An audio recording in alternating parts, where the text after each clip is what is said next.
Hello and welcome. It's me again, Biggie, here with another Biggie Talk. And today's topic, we're going to do something a little more fun. I just thought we'd just throw out a fun little video. There's a lot of facts that we don't know about the world that we live in, and I just wanted to basically highlight a very extraordinary creature. It's also an animal that does get a bad rap when it comes to their name. This animal, their name can be very misleading. So today's topic of discussion is orcas. Wow. So what is an orca?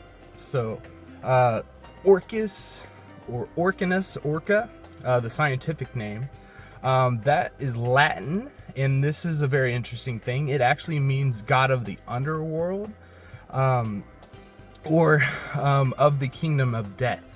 So you already have that very grim picture of what the orcas could be. Again, orca is also known as a killer whale. These animals often get a bad rap as being a dangerous animal, when in fact you may be surprised to learn that there have been a recorded 0 deaths or fatalities attributed to an orca-human interaction. And by the conclusion of our video today, I really hope that we just are able to learn a little bit of something about, again, this very unique creature on our planet. This video is going to be broken into 3 different portions. 1 is going to be their build or their looks. 2, it's going to be their communication or their social structures. And then 3, we're going to also just throw in some miscellaneous facts. I might just run through a few, kind of like bulleted point in our last AI algorithm video. And alright, so when it comes to this creature, they're a very, very beautiful animal in my opinion. They're a shade of both black and white. And then they're also very large. They are, again, a whale, or at least categorization of a whale. So these orcas, they can grow up to about 29.5 feet in total length, and weigh up to approximately 20,000 pounds. And the females, they're just a tad bit smaller. Orcas have the 2nd largest brain in the entire animal kingdom. So that's, for reference, about 5 times the size of the human brain. But if we look at the size of the brain in comparison of the body, they in fact, they come in 3rd. That would be behind dolphins and then humans. One other interesting thing about their brain specifically, they have a larger insular cortex, which is basically in charge of emotions, compassion, interpersonal relationships, and also even consciousness. Now on to the communications and social structure aspect of this video. While the orca is bold, beautiful, and intelligent, it also uses the form of communication known as echolocation. So you already know how bats, they use the same form. But basically how it works with the orcas, they create a clicking, and I believe it's within their tongue. And here's a video now highlighting exactly how that works. Is how it works. Orcas create the click by moving air between nasal sacs in the blowhole region. If these sound waves hit an object, they will bounce back to the orca.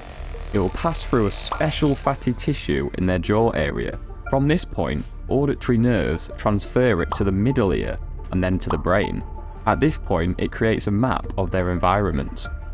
It allows them to detect fish at a distance of 500 feet. To detail these social structures now, we'll come to learn that orcas are actually, or they exist within these groups called pods.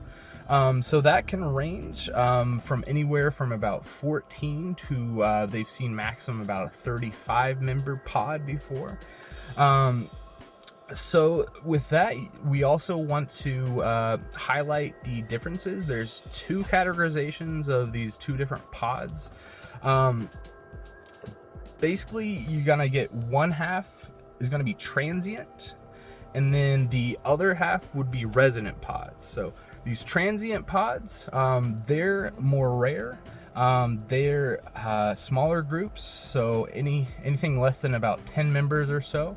And they go with kind of how the word makes it sound. They're transient. They travel vast distances, and again, they're the more rare side. Then the other half of the orca pods, you have resident orcas, or they're more so like the stronger familiar units, and then they don't travel as much, and they can be more likely a larger group. Again, up to about 35 would be a maximum pod.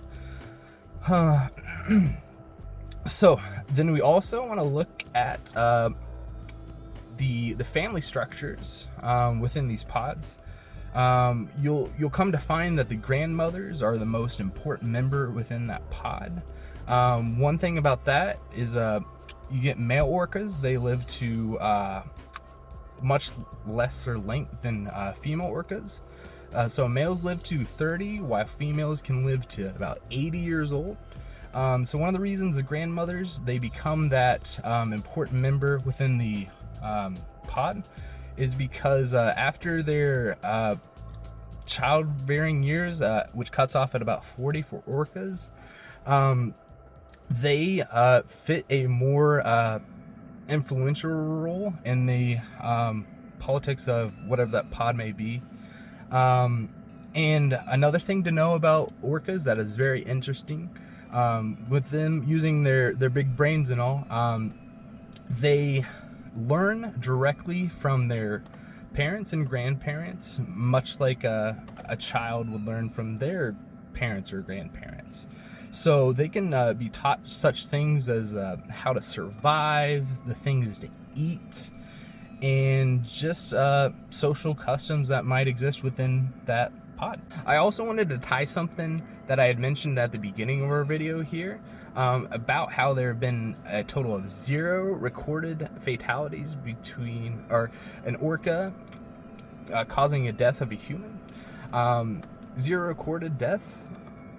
So again, that ties back to just how intelligent they are, their underlying social structures, and just how their grandparents and parents would basically teach them to treat humans as a food or treat humans as something that should not be considered a food.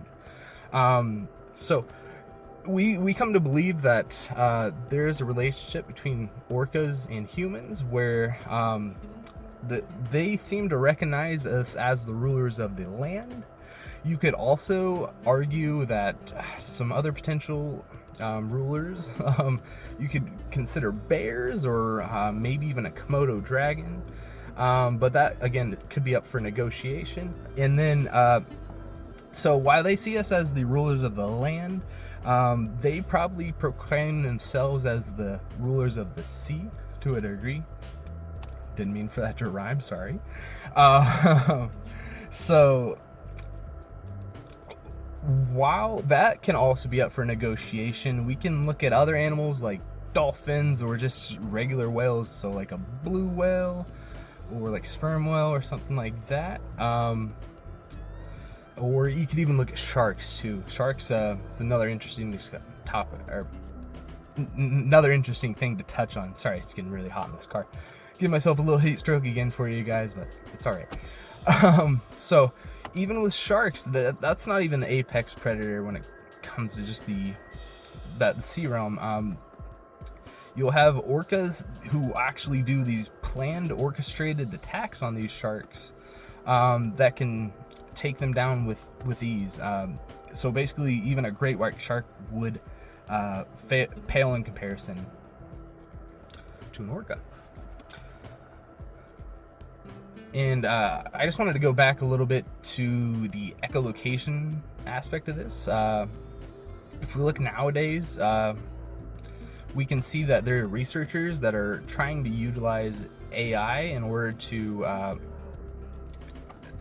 understand the patterns of their speech, or orca speech, in order to hopefully be able to reach a point where we can communicate with them directly on an interspecies level. That would be very cool, wouldn't you think? I think it would be. Then this is probably the most interesting fact. Even after I looked it up, I couldn't get a straight answer. But looking at the strength of bites when it comes to these large apex creatures, I'll go ahead and rank them in order. I have them bulleted here. So if we look at the lower end, us humans, we have a bite power or PSI of about 120. If you look at the domesticated dog next, they have about a PSI of 700. There's a gorilla, as the gorilla is the next animal, they have a bite pressure about 1300 PSI, and the most commonly recognized strongest bite out of all animals, the alligator, has about a 2000 pressure per square inches, so PSI again. And then great white sharks, again, what we were talking about a second ago, they clock in with about 4,000 PSI, and these all fail in comparison to the orca bite, which can be on upwards of 19,000 PSI. I'll let you sit with that one for a second. So the largest comparable bite would be the alligators or the great whites, so 4,000, 2,000, or 2,000, 4,000 respective. And that's wild. But that should be about everything I wanted to include in this video. And again, my main goal for this one was to just have a little fun, highlight a unique animal that we share this planet with, and I hope you guys learned something. I know it's all the YouTube videos like that end, but I hope you did. This was very interesting, shedding a little bit light on a more stigmatized animal such as the orca. So I'm gonna go ahead and conclude this video. You all have a lovely rest of your evening, and take care. Until next time.